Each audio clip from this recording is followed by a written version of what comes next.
Gold trusted gold buyers. మీరు తాకట్టు పెట్టిన బంగారాన్ని విడిపించి ఈ రోజు ఉన్న మార్కెట్ ధరకు కొనబడను. మళ్ళీ డెఫినెట్లీ నన్ను ఎవరైతే ప్రేమించారో ఆశీర్వదించారో వాళ్ళని ఒప్పిస్తానని నమ్మకం అవుతుంది. నాకు అదైతే ఇప్పటివరకు అయితే ఖచ్చితంగా ఒప్పిస్తానని నమ్మకం అవుతుంది. అంతకుముందు కామెడీ యాక్టర్గా జబర్దస్త్లో మీ జర్నీ ఎలా ఉండేది వేణు గారు? అది హ్యాపీ జర్నీ అండి, చాలా హ్యాపీ జర్నీ నా లైఫ్లో. అంటే జాలీగా ఉన్న రోజులు అవి. అంటే నేను 2004లో యాక్టర్ అయిన తర్వాత 2015 వరకు గాడ్ గ్రేస్ అసలు వెనక్కి తిరిగి చూసుకోలేదండి.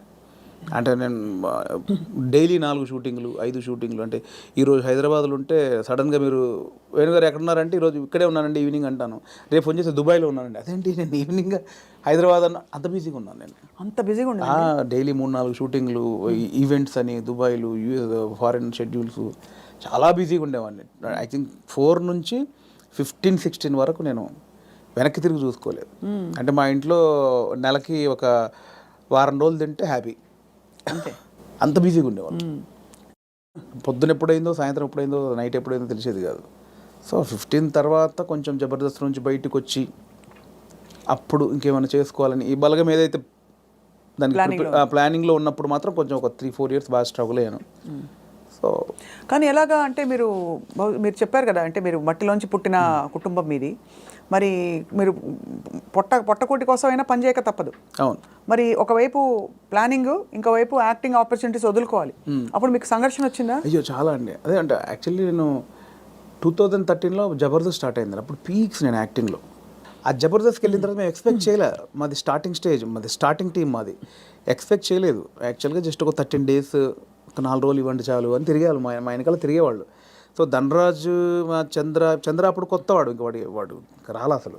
ధనరాజు నన్ను పక్కగా పట్టుకున్నారన్నమాట వాళ్ళు. అంటే మేము ఇద్దరే అంతకుముందు స్కిట్లు చేసాం, స్మోక్ టీవీ అని అవన్నీ చేసాం. సో వీళ్ళని పట్టుకోవాలని చాలా పట్టుకున్నారు. నేను కన్విన్స్ అవ్వాల, ఎందుకంటే సినిమా నేను అప్పట్లో కొంచెం టీవీ అంటే టీవీకి వెళ్తే సినిమాకి రాలేరేమో అనేది ఉంది. ఇప్పుడు లేదు. ఇప్పుడు స్క్రీన్ అనేది ఉన్నది తప్ప big screen, small screen, phone screen లేదు. ఇప్పుడు స్క్రీన్ అంతే. అప్పుడు ఆ వేరియేషన్స్ ఉన్నాయి. సో అప్పుడు 13 రోజులు మంచి అమౌంట్ ఎక్స్పెక్ట్ చేయని అమౌంట్ ఒకటి. 4 days కదా అని లైట్గా కమిట్ అయ్యాం. ఆ 4 daysలో 13 episodes మీకు తెలుసు. అది జబర్దస్త్ స్టార్టింగ్ 18 రేటింగ్. అంటే గురువారం వస్తే వెయిట్ చేసేవాళ్ళు, గురువారం కోసం ఒక టీవీ షో కోసం వెయిట్ చేసేవాళ్ళు. సో 13 days తర్వాత మళ్ళీ బతిలాడి ఇప్పుడు అనుకున్న అమౌంట్ కంటే డబ్బులు పెంచారు. సరే అని మళ్ళీ 13 చేసాం, 27 episodes చేసాం. ఆ తర్వాత ఇంకా అది జబర్దస్త్ ఎట్లా అయిపోయిందంటే తెలుగు రాష్ట్రాల్లో గురువారం వస్తే ఏంటి అనేది. ఇప్పుడు స్కిట్లు రాయడం అది కూడా ఎలా జరిగేది? అది ఉండేది. సో అప్పుడు ఏంటంటే అప్పుడు ఇంకా ఇది మీకు తెలియట్లేదండి, ఇది చాలా అద్భుతం, మీకు ఎంత అంటే అంత ఇస్తాం, మీరు కంటిన్యూ చేయండి అన్నారు. అప్పుడు నేను ఏంటంటే నాకు సినిమా అనేది, నేను సినిమా కోసం వచ్చాను, ఇది చాలా బాగుంది, చాలా డబ్బులు ఇస్తున్నారు, ఇంటింటికి గడప గడప వెళ్ళాం, రీచ్ అయ్యాం, ఇంత డబ్బులు వస్తున్నాయి, అటు షోలు, రెమ్యునరేషన్ అన్నీ వస్తున్నాయి, కానీ నాకు సంబంధించింది పోతుంది.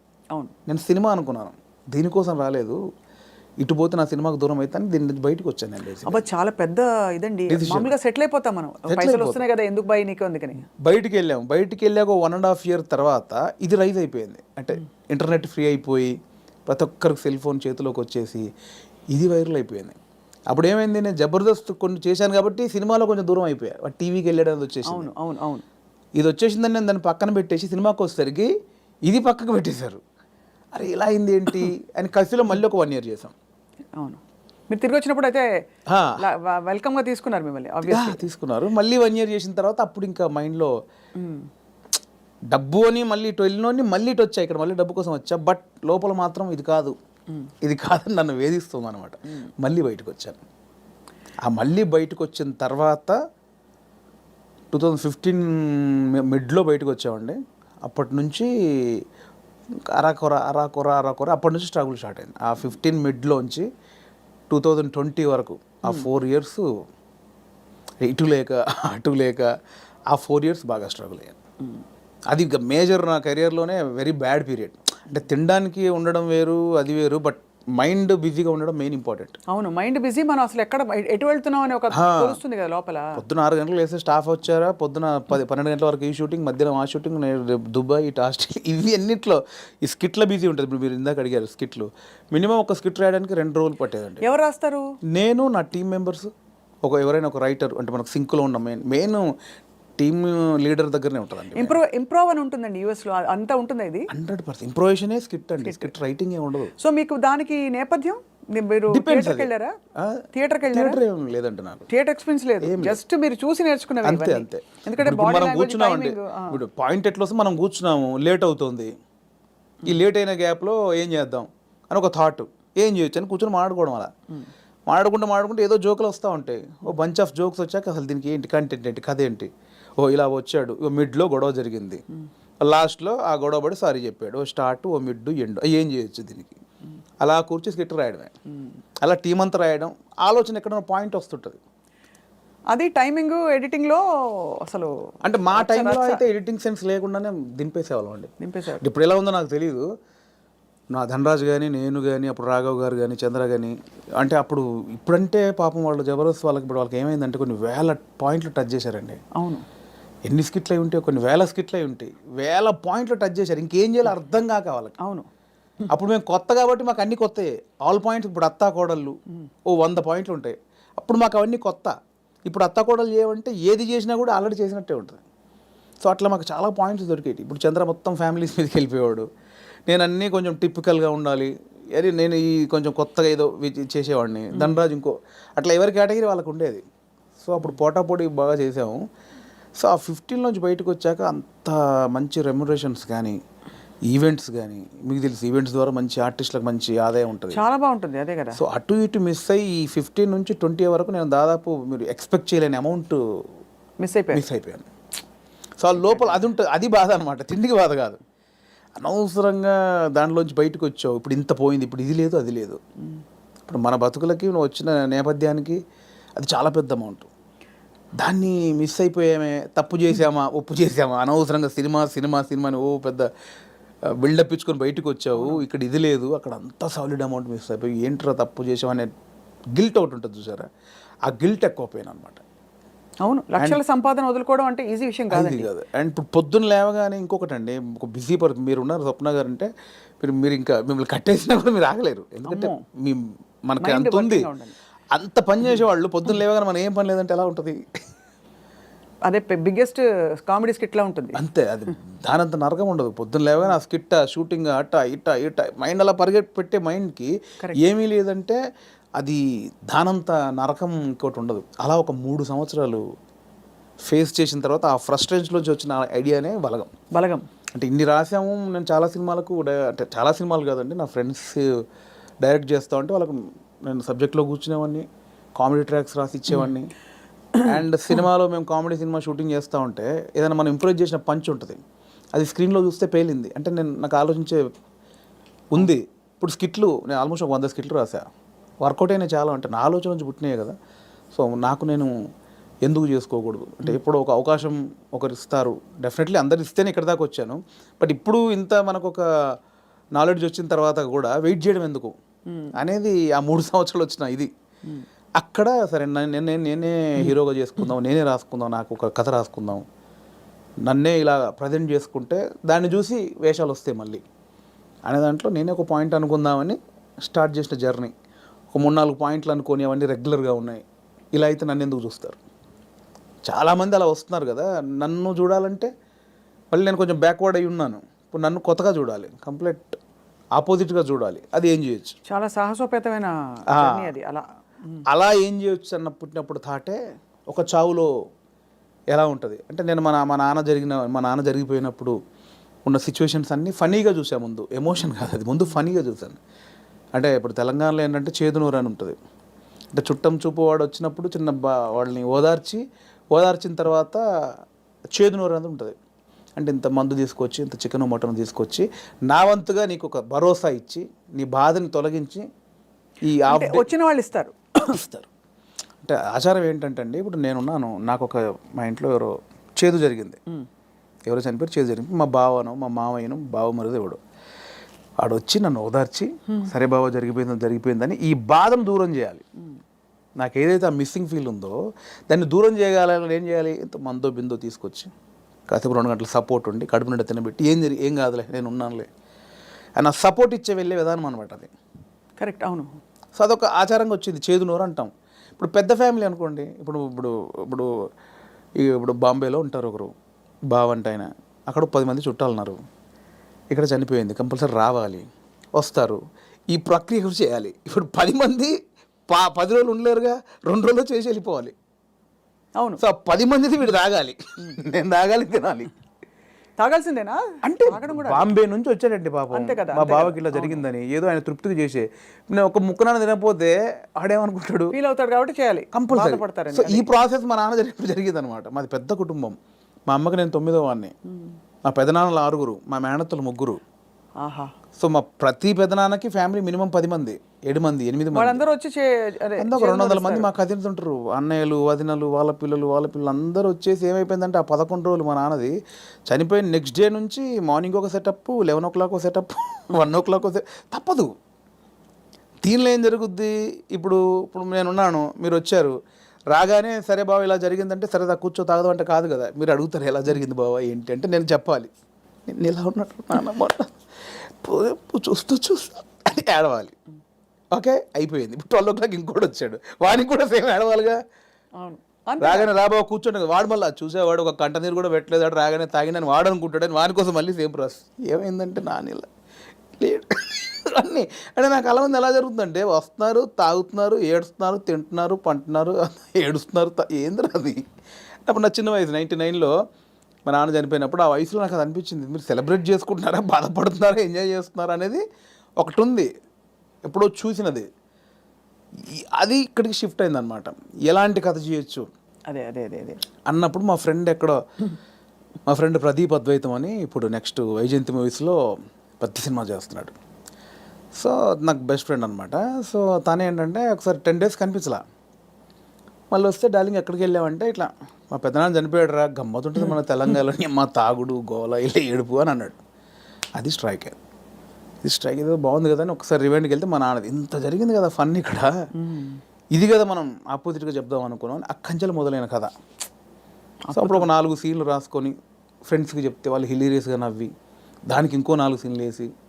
కానీ ఇక్కడ విశేషం ఏంటంటేనండి, జబర్దస్త్ కావచ్చు, ఇది కావచ్చు, చాలా సీరియస్ అంశాలని లైటన్ చేయడం ఈజీ కాదు. సెంటిమెంట్స్ హర్ట్ అవుతాయని ఒక బాధ ఉంటుంది కదా. ఇప్పుడు మీరు పిల్లలు పుట్టలేదు ఒక జంటకి, దాని మీద మీరు జబర్దస్త్లో ఒక స్కిట్ రాయాలనుకోండి, చాలా మంది హర్ట్ అయిపోతారు, నీకు అసలు మనసుందా, నువ్వు సమాజంలో బాధ్యత గలవాడివా, ఇవన్నీ అడుగుతారు ఆబ్వియస్లీ కదా. అలాంటిదే చావు కూడా చాలా పర్సనల్, చాలా ఇది. కానీ ఇందులో మీరు ఒక విధమైన హ్యూమరు, లైఫ్లోని చాలా సటిల్గా జరిగిపోయే ఇవన్నీ తీసుకొచ్చారు చూడండి. అది దాన్ని కూడా మన పెద్దవాళ్ళు చెప్పిన నిదర్శనాలు అండి నిజంగా. అంటే ప్రతి విషయంలో మీకు సీరియస్నెస్ ఉంటుంది, కామెడీ ఉంటుంది. ప్రతి ఇన్సిడెంట్లో మీరు కామెడీ, ఇప్పుడు ఇది సీరియస్ అనుకోండి ఒక చావు అనేది, ఎగ్జాక్ట్ లేకపోతే ఒక కామెడీదే తీసుకుందాం, కానీ దానిలో కూడా సీరియస్ ఉంటుంది. ఇది చావు అనేది సీరియస్ అనుకోండి, దానిలో మనం కామెడీ చెప్పాను నేను, కానీ ప్రాపర్గా ఒక కామెడీ ఎపిసోడ్ ఉందనుకోండి, దాంట్లో సీరియస్ కూడా ఉంటుంది. మనం చూసే దృష్టికోణమే. నాకు ఒకసారి ఏమైందంటే అవునన్నా కాదన్నా అనే సినిమాకి మేము ట్రిప్కి వెళ్ళామన్నమాట. సో తేజ గారు, ఉదయ్ కిరణ్ గారు, సుమన్ శెట్టి, నేను, ధర్మవరం సుబ్రహ్మణ్యం గారు. ఆయన ఒక చోట ఒక మాట అన్నాడండి ఒక ఇంటర్వ్యూలో, ప్రెస్ వాళ్ళు అడిగారు, అదండి అందులో కొంచెం బూత్ ఉందండి, శృంగారం ఎక్కువ ఉందండి అంటే ఆయన ఒక మాట, ఏ సందర్భమో నాకు తెలియదు, ఒక మాట నన్ను పడిపోయింది. ఏమైనా ఇప్పుడు ఎయిడ్స్ మీద సినిమా చూస్తున్నప్పుడు, ఎయిడ్స్ మీద అవగాహన కల్పించడానికి ఒక సినిమా చేస్తున్నప్పుడు ముందు శృంగారం చూపించాలి. వాడు ఎలా అడిక్ట్ అయ్యాడు శృంగారానికి, కొంచెం బ్యాడ్ రూట్ ఎలా పట్టాడంటే అవన్నీ చూపించాలి. కొంచెం ఆ రొమాంటిక్ అప్పీల్ చూపించినప్పుడే ఇది చెప్తావు, అది చూపించకుండా ఇది చెప్తే ఎవడు చూడ్డాయి అన్నాడు. కరెక్ట్, అంతే, అది నిజమే. మీకు అర్థమైంది? నాకు అందులో ఏదో దొరికింది నాకు. అంటే మనకు మంచి చెప్పినప్పుడు దానిలో చెడు కారణమైంది ముందు చెప్పినప్పుడే, ఇది చెడు, దీనివల్ల ఇది జరుగుతుందని చెప్తాం కదా. అవును, ఆ మంచిని పట్టుకుంటే సరిపోతుంది, పట్టుకోవాలి. అదే దానికోసం ఇవన్నీ తప్పదు, మేకప్ చేయడం తప్పదు. పలకం కూడా అంత, నేను రాగానే కుటుంబాలు కలుస్తాయంటే ఎవరు చూడరు. కుటుంబం కలవాలి అంటే సోది అనుకుంటారు. దానిలోనే మనం ఏం చేయొచ్చు, ఎలా చెప్పొచ్చు అనేది. కానీ ఎంత సూక్ష్మమైన ప్రయాణం మీలో జరిగిపోయింది చూడండి. మీ ఎదుగుదల ద్వారా ఎన్ని విషయాలు మీరు గ్రహించుకున్నారు. మీకు ట్రైనింగ్ లేదు, బ్యాక్గ్రౌండ్ లేదు. అంటే యూజువలీ నేను ఐఎమ్ ఫ్రమ్ థియేటర్ అని చెప్పుకుంటారు చాలామంది. మీకు సినిమానే అండి, నేను థియేటర్, సినిమా షూటింగ్లో చేసినప్పుడు cinema is your learning platform, అంతేనా? అండ్ నాకు ఏదైతే వచ్చిన గ్యాప్ ఉందో అదే ఇప్పుడు నా సక్సెస్కి లీడ్. అది అయితే మీ పైసలన్నీ మాకు ఇస్తారా? లేవు, ఎక్కడి ఆ 3 సంవత్సరాలు ఎలా బతికాను అనుకుంటారు. అంటే ఇప్పుడున్న పైసలు ఇచ్చేస్తే మాకు అప్పుడు మళ్ళీ మీరు కూర్చుని 3 సంవత్సరాలు ఆలోచిస్తే 3 సంవత్సరాలు కాదు, ఈసారి మీకు 3 నెలలు ఇస్తున్నాం టైం. అంటే దేవుడు ఒకటి ఉంటుందండి, దేవుడు ఒకటిసారి ఇస్తాడు అనమాట. అస్తమానం అది అంటే ఇవ్వడు, ఉన్నే లాక్కని బయలుదేరి అంటాడు. ఒకటేసారి ఇచ్చాడు, ఇక దాన్ని జాగ్రత్త పడాలి. మళ్ళీ 3 సంవత్సరాల గ్యాప్ ఉంటే రాదు ఇప్పుడు, అంతే కదా, రానివ్వరు కూడా. ఇప్పుడు ఇంకా మీరు ఇంకా మిమ్మల్ని తీసుకెళ్ళి జీవితం పెట్టేసాను అక్కడ ఫిల్మ్ ఫేర్ అంటే. మీరు ఎంత కోల్పోయి you got the lady home. అంతే కదా, అందుకే నేను లేడీ అంటే తెలుసు కదా, అవును, చాలా బ్లాక్ లేడీ తెలుసు, చాలా మంది తెలుసు. సరే, బ్లాక్ లేడీని తీసుకొచ్చుకున్నారు. బ్లాక్ అదే ఆ మెట్లు ఎక్కుతున్నప్పుడు కానీ, అది చేతిలో ఉన్నప్పుడు కానీ, నేను అంటే చాలా ఇంటర్వ్యూలో మాట్లాడడం మనకు భయమే ఇది బేసికల్గా స్టేజ్ మీదకి వెళ్ళి మాట్లాడాలంటే. కానీ ఆ రోజు ఎందుకో చిన్న లోపల షివర్ అయిపోతూ, నమ్మలేని విషయం కదండి. ఎవరికి అంకితం ఇచ్చారు, ఏమైనా చెప్పారు అట్లాంటివన్నా? అంకితం లేదండి, అంటే ఇది అంకితం ఇవ్వాలంటే తెలుగు ప్రేక్షకులు ఇవ్వచ్చు, అది అంతే, తెలుగు ప్రేక్షకులకు ఇవ్వచ్చు, అండ్ నా వైఫ్కి ఇవ్వచ్చు. ఎప్పుడు పెళ్ళైంది వేణుగారు మీకు? నాకు 2009, అంటే బిఫోర్ జబర్దస్త్. బిఫోర్ జబర్దస్త్. మీ పెళ్ళైన తర్వాత మీ లైఫ్ జబర్దస్త్గా మారింది, అంతేనా? ఇందులో 2 అర్థాలు ఉన్నాయి. అందరికీ అంటే రకరకాలుగా మారింది. మేడం గారు పాప నన్ను చూసి తిట్టుకుంటారేమో. మేడం గారికి కంగ్రాచులేషన్స్ చెప్తున్నాను. మీ వైఫ్ పేరండి? శ్రీలత. శ్రీలత గారికి కంగ్రాచులేషన్స్, మీ వారు సాధించి ఛేదించి చూపించారు. అది డెఫినెట్లీ నా వైఫ్ సపోర్ట్ 101% ఉందండి. ఈ 5 years జర్నీలో నేను ఏది పట్టించుకోలేదు బేసిక్గా. అవునా? ఏది పట్టించుకోలేదు ఇన్ సెన్స్ అంటే డబ్బు ఉండగానే అన్ని కాదు. ఇది ఒక్కటి కట్ చేసి మేము thumbnail పెడితే ఏముంటుంది? మా వైఫ్ నన్ను ఈ 5 ఏళ్లలో అస్సలు పట్టించుకోలేదు. మీరు ఏదైనా పెట్టొచ్చండి, నేను అడిగింది మీరు పెట్టరు, నేను వద్దన్నది మీరు ఆపరు. జోక్ నాకు అంటే మిమ్మల్ని చూస్తే మా అందరికి జబర్దస్త్ స్ఫూర్తి వచ్చేస్తుంది అనమాట. నా వైఫ్ సపోర్ట్ 100% ఉంది. తను నాకు ఎక్కువ బర్డెన్ ఇవ్వలేదు, పిల్లల విషయంలో కానీ ఫ్యామిలీ విషయంలో కానీ నన్ను అర్థం చేసుకుంది బాబు. చాలా అవసరం కదండి ఎందుకంటే ఏ సినిమాలు అంటావేంటి, ఉద్యోగం చేసుకోక అని అనే వైఫ్స్ ఉంటారు, లేదు వచ్చిన పని చేసుకోవచ్చు కదా అని అనేవాళ్ళు ఉంటారు. అంటే ఈ మ్యూజిక్ సినిమా ఫీల్డ్ మీకు తెలుసు, నిద్ర పట్టదండి బేసిక్గా. 11 అవుద్ది, 12 అవుద్ది, సినిమాలు చూస్తూ ఉంటాం, కళ్ళు స్ట్రెయిన్ అయిపోతుంటాయి, బెడ్ మీద పడుకుంటాం, అలా అయిపోతాయి కళ్ళు. అలా ఏదో మనకు పోలీసులు టార్చర్ చేస్తే అలా పెడతారు చూడండి, ఇప్పుడు పీపుల్స్ ఎన్కౌంటర్ సంథింగ్ సినిమాలో అలా పెడతారు, అలా అయిపోతాయండి. పట్టదు నిద్ర. అంటే ఎలా ఇది ఎట్లా ఏం చేయాలి ఇది ఓకే అవుద్దా కాదా, నెక్స్ట్ పాయింట్కి వెళ్దామా అని మళ్ళీ కూర్చుంటాం, మళ్ళీ ఏదో సినిమా పెడతాం, మళ్ళీ ఏదో చేస్తాం, అవ్వదు. అలా 5-6 అయిపోతాయి. అట్లేదండి, మళ్ళీ సినిమా చూద్దాం, దొరకవు సినిమాలు, దొరకవు. అవును, సరే మనకు సంబంధించిన సినిమా ఎంతసేపు చూస్తావురా, ఎంతసేపు నీ నెక్స్ట్ కథ కొంచెం నవ్వుకోవడానికి ఒక సినిమా చూస్తాం, ఏదో పెడతాం, ఇది కాదు అంతలో మళ్ళీ అది పెడతాం, ఇది కాదు ఇంకోటి ఏదో వెబ్ సిరీస్, ఇది కాదు బుక్ పడతాం. అంటే నాకు తెలిసి ఇప్పుడు అనుభవిస్తుంది కదండి, మేబీ 2-3 సినిమాలు చేసిన తర్వాత మైండ్ సెట్ అయిద్దేమో మేబీ. దీన్ని అంటే వర్కే లైఫే అనేది నాకు తెలిసి కొంచెం ఎక్స్పీరియన్స్ తర్వాత నాకు అలవాటు అవుతాం. ఇప్పుడేమో ఎంతసేపు ఇంత ప్రేమించారు, ఇంత గౌరవించారు, మంచిది చెప్పాలి, చెప్పకపోతే గౌరవం పోద్దేమో. నువ్వు జెన్యూన్ ఫీలింగే, బట్ అంటే మీరు హ్యాండిల్ చేయాలి కదండి. అండ్ ఇప్పుడు నాకు అంతకుముందు యాక్టర్గా ఉన్నప్పుడు ఎలా ఉంటుందండి, పొద్దున్న స్టాఫ్ వస్తారు, చిన్న 7 o'clock వెళ్తాం, 8 o'clock లొకేషన్ వెళ్ళగానే కలర్ఫుల్గా దిగ్గానే యూనిట్ మొత్తం 200 మంది ఉంటారు, ఎవరెవరు యాక్టర్లు ఉన్నారు, చిన్న సరదాగా ఉంటుంది. క్యారవాన్కి వెళ్ళామా, రెడీ అయ్యామా, తృప్తిగా వచ్చామా, చేసామా, 6 అయిపోయిందా, కథం ఈ షూటింగ్ అయిపోయింది ఇంటికి. ఇప్పుడు అలా కాదు కదండి, రూమ్లోనే పొద్దున్న లేస్తే ప్రాజెక్ట్ అయిపోయేంత వరకు సబ్జెక్ట్ క్లారిటీ ఉందా, ప్రొడ్యూసర్ ఏమంటాడు, హీరో ఏమంటాడు, ఇది మనం అనుకున్నది కరెక్ట్ వర్కౌట్ అవుతుందా, ఏమైనా డైల్యూట్ అవుతుందా, ఈ దాంట్లోనే అయిపోతుందండి ఎప్పుడు మైండ్. దీనివల్ల నాకు ఏమైందంటే డైరెక్టర్స్ మీద ఇప్పుడు విపరీతమైన రెస్పెక్ట్ వచ్చేసేది నాకు. అంతకుముందు ఏముంది, వీళ్ళు తీస్తారులేదు సినిమా, వీళ్ళు ఇంట్రా దీనికి ఎక్కువ చేస్తారు అనిపించేది.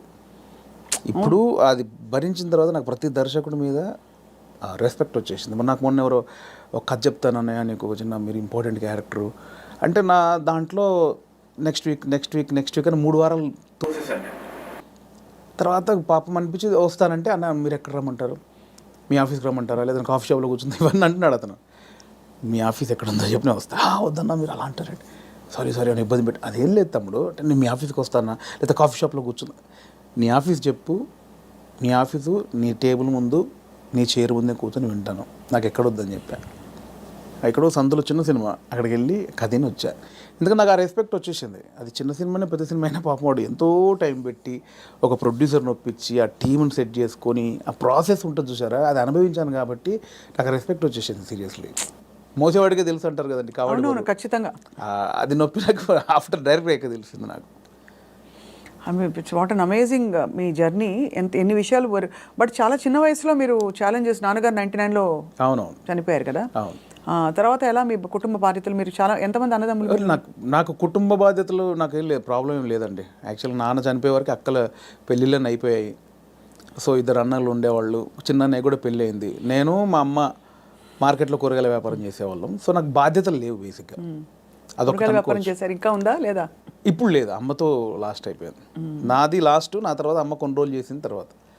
సో నాకు బాధ్యతలు లేవండి అసలు. అక్కడ ఒకటి టెన్షన్ లేకుండా ఉంది. బట్ నేను ఊర్లో ఉన్నప్పుడే డబ్బులు సంపాదించాను కూరగాయల వ్యాపారంలో. ఇండస్ట్రీకి వచ్చాక మాత్రం నేను ఇంటి దగ్గర డబ్బులు అడుక్కొని రాలా. నాకు చిన్నప్పటి నుంచి చేసి ఎవరిని అది లేదు. రెండోది ఒకరి కింద పని చేయడం కూడా ఇష్టం లేదు నాకు. అంటే ఊళ్ళో లోయర్ మిడిల్ క్లాస్లో జీతాలు ఉంటారు, బట్టల షాపులో కానీ కిరాణా కొట్లో కానీ. నేను ఎప్పుడు అలా లేను. కూరగాయల వ్యాపారం ఏంటంటే నా ఓన్ బిజినెస్ అది. అవును, నా ఓన్. అది 50 రూపాయలు వచ్చినా, నేను రోజుకి 50 రూపాయలు సంపాదించినా, 100 రూపాయలు సంపాదించిన ఓన్ బిజినెస్ అది. నేను ఒకరి కింద నేను జవాబుదారి కాదు నేను బేసిక్గా. అంటే ఏదన్నా నేను హాఫ్గా నాకు లీవ్ కావాలన్నా ఒకరిని అడిగి లీవ్ పెట్టుకునే అవసరం లేదు నాకు, నా ఓన్. సో అది అలవాటు అయిపోయింది. సో అక్కడి నుంచి ఆ డబ్బులు సంపాదించే ఇది వచ్చింది కాబట్టి హైదరాబాద్కి వచ్చాక ఇక్కడ స్టార్టింగ్ స్ట్రగుల్ పీరియడ్లో మనకు మెయింటెనెన్స్కి చాలా ప్రాబ్లమ్స్ ఉంటాయి. నేను ఇంటి దగ్గర అడుక్కోవడానికి నాకు మొహమాట అనమాట. మనమే సంపాదించాం, మనం అడిగేది ఏంటి అని. సో అడగకుండా ఉండడం కోసం అప్పుడప్పుడు ఊర్లోకి వెళ్ళి ఒక 10 రోజులు కూరగాయలు అమ్ముకొని 1000 రూపాయలు సంపాదించుకొని ఆ 1000 రూపాయలతో జాగ్రత్తగా ఒక 2-3 నెలలు ఉండి ఇక్కడ చాలా పడ్డానులేండి. చాలా ఇంటర్వ్యూలో చెప్పాము, చాలా స్ట్రగుల్స్ పడ్డాము స్టార్టింగ్లో. కాకపోతే ఆ ఊర్లో కూరగాయల వ్యాపారం, అక్కడ అనుభవం, ఆ 10 మందిలో తిరగడం. నేను మార్షల్ ఆర్ట్స్ చేశాను. నేను స్టేట్ లెవెల్ 2 టైమ్ ఛాంపియన్. నాకు 96లో సుమన్ గారి చేతుల మీద ఛాంపియన్షిప్ అందుకున్నాను నేను.